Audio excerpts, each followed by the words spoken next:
Black math! Give me some math and I'll give you some flack. Black math! All right, so we're talking about translations, which is a type of transformation that we talked about earlier. Translation is just sliding either right or left, down or up, or diagonally, whatever. But here's an example of translating 5 units to the right. So if we graph it, we could just slide everything to the right, 5 units, or just add 5 to each of the x values. So our new image, which we label as like with prime, A prime, B prime, C prime, and D prime, is 1 plus 5 is 6, comma 1. We didn't go up or down, so that y value stays the same. So we just add 5 to each one. Okay. So part B of this example is showing that the areas are the same. Well, you can do that. Just find the area of the square is 3 times 3 is 9. Find the area of this. 3 times 3 is 9. That's the same. Okay. Next. Mapping a rotation is used to indicate the way in which a point or several points should be transformed. An example of a translation, mapping notation is used. Okay, so for example, if I wanted to say this is important. This is going to be on your test. So if I wanted to say translation of this coordinate x comma y, so this is how we're gonna translate, or this is how we're gonna slide it. You put T for translation, colon, and then x, y, and then you're gonna do something like this. So this means we're gonna slide it over 1 to the right, and then down 2, right?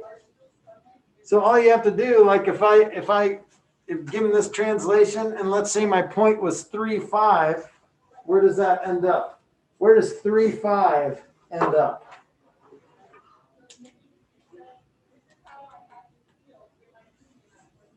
So what's 4, 3. 4, 3. Well, that's right. Yep, so T of 3, 5 would be 4, 3. 4, 3. So you add 1 to 3 and you subtract 2 from 5. Okay? Yeah. We haven't used this notation, but we're just translating, we're just sliding it. Okay? Now this is 2 types of transformations. There's a horizontal translation and a vertical translation. Okay?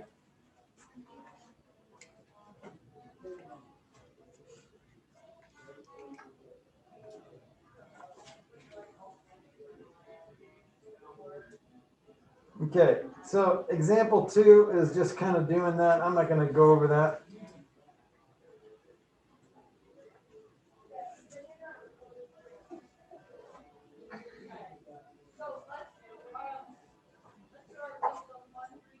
Okay, now there's another way you can do this with a translation vector. So the translation vector, in this case, translation vector is basically, remember a vector is like basically how far left or right it goes and how far right up or down it goes. So this would be 1, -2. The translation vector would be 1, -2. So you're going to add 1 to the x value and subtract 2 from the y value. But this is in component form. I don't have my glasses on. So component form is basically telling you the length of that vector. So it goes over 1 and down 2. So if I were to graph this translation vector, it would look like this. Over 1, down 2. So see how I went right 1 and then down 2? So this is what all if that was that translation, everything would be shifted over 1 and then down 2. Okay, so you can use a translation vector. Instead of this notation, you can just use a translation vector. Apply that vector to all your points. Okay.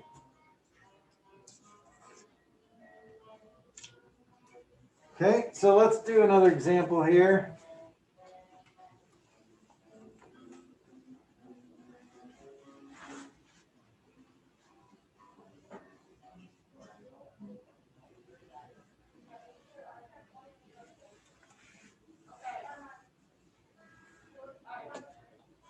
So here's example 3.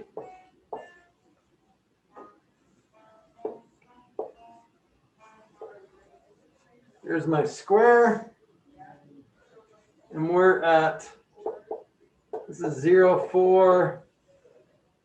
This is 4, 4. So this would be 4, 0, and 0, 0, right? So here's A, B, C, D. Okay, so find the image of A, B, C, D under translation vector 2, 3. So translation vector is 2, 3. So what's A prime, B prime, C prime, and D prime?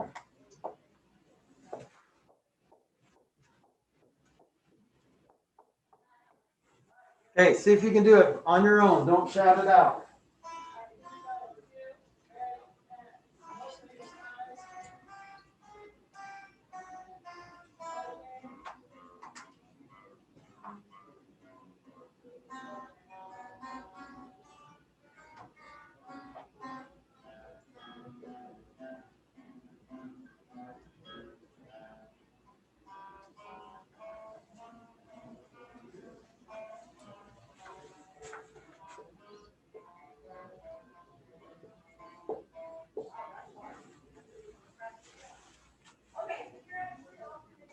Got it? I think so. Okay. Awesome. So basically you're following this vector, over 2, up 3. So this is what the vector looks like. So A prime would be right there. What's A prime? 2, -3. Yeah. So 2, 3. That's easy because A was at the origin. Right. So the terminal point of that vector would be 2, 3. Okay, what about B prime? 2, 6. 2, 6. So well, not 6. What is it? 7. Yep. Okay, what about C? 7, 7. 6, 7. Okay, what about D prime? 6. Yep. So basically, guys, all you're doing is just adding this to each one. Plus 2, 3. Plus 2, 3. Plus 2, 3. Plus 2, 3. That's it. Okay?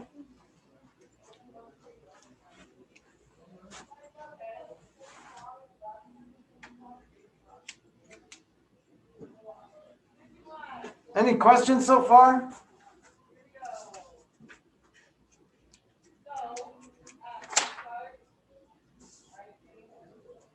Okay, let's move on to lesson 72.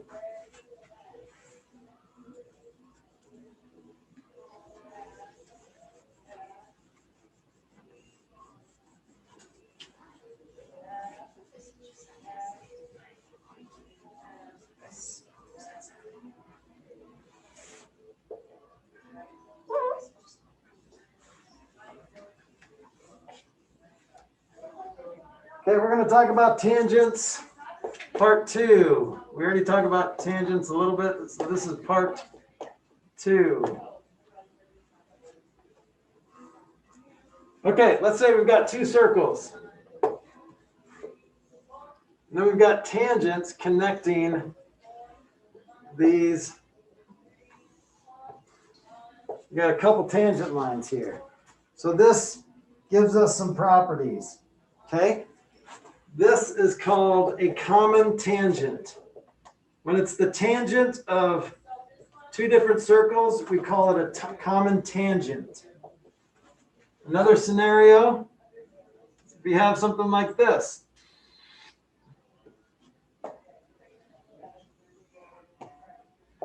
These are also some examples of common tangents. If I drew that correctly, That kind of looks like a fish.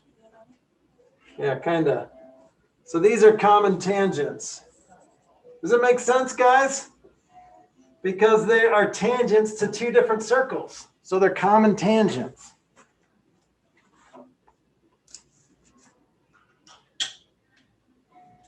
Okay, solving problems with common tangents. Here's what's cool about this, is this creates some relationships.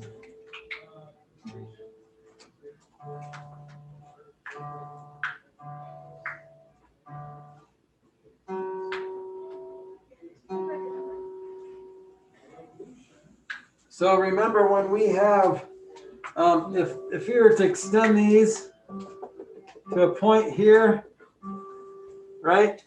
There's the point. Then remember that these are equal lengths. These are also equal lengths. So that creates some relationships. That means these two are equal lengths and these two are equal lengths. Okay? If you have a point outside of the circle and tangents going to that circle, then you're going to have equal lengths. Okay? So here's example 1. I'm gonna just write it on here since I already drew it. Let's say this is 2x minus 10, and this is x plus 2. Can we solve for x?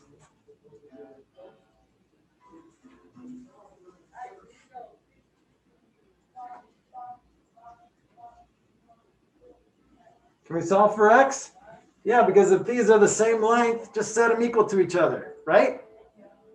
So 2x minus 10 equals x plus 2. Get rid of x. So x minus 10 equals 2. Get rid of 10. X equals 12. Okay? You guys good with that? Okay, so these are tangent lines. Here's another interesting situation. These are called tangent circles. Okay, another example of this. Basically two circles that touch each other at one point. Okay? So just like lines can be tangent to circles, other circles can be tangent to circles. There's only one point there. There's only one point here. Okay? So these are called tangent circles.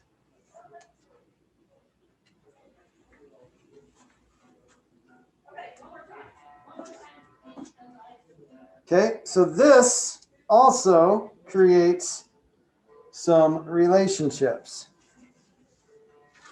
So let's look at this one. Let's look at this guy over here. Let's call this example 2. And we are going to say this.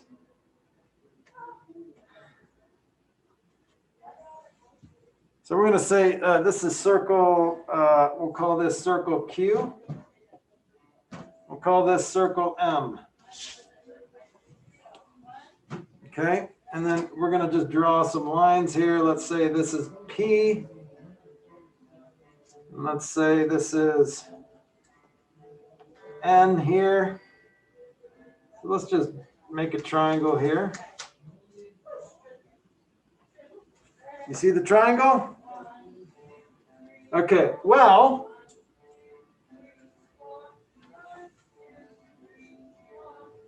so in the diagram, circle Q is tangent to circle M, and NP is tangent to circle Q. But see how NP is not tangent to circle M, right? That's like a secant, okay? So that is, there's just one tangent there. The radius of circle Q is 5 centimeters. So that means this is 5. So that means this is 5, right? And then it says the radius of circle M is 2. So that means this is 2.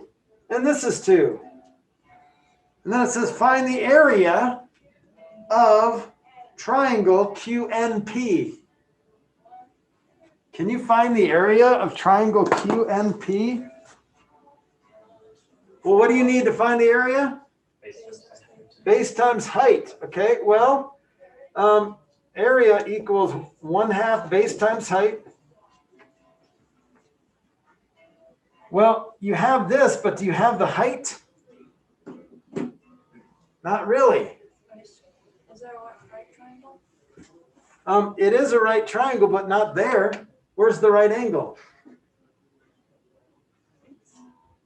The right angle has to be there because if this is a tangent, the tangent lines are always perpendicular to the radius, right?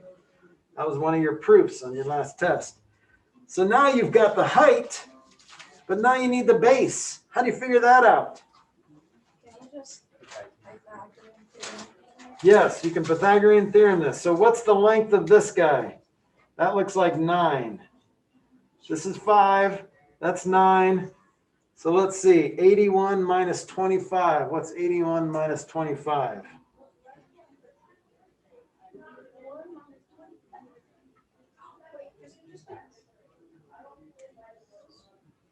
Is there an Alexa in here? I can ask Alexa.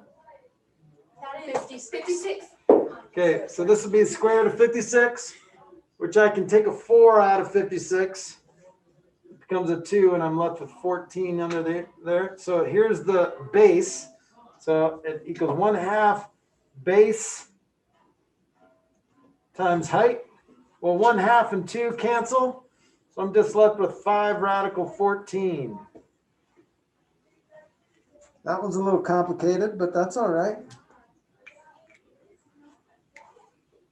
All right, I'm gonna quit there. A lot of these are just gut statements. Like it kind of makes sense. Well, yeah, you can just fill in the blanks there. If this is 5, this is 5. If that's 2, that's 2. They're both radiuses or radii. So not too complicated. Is that actually it?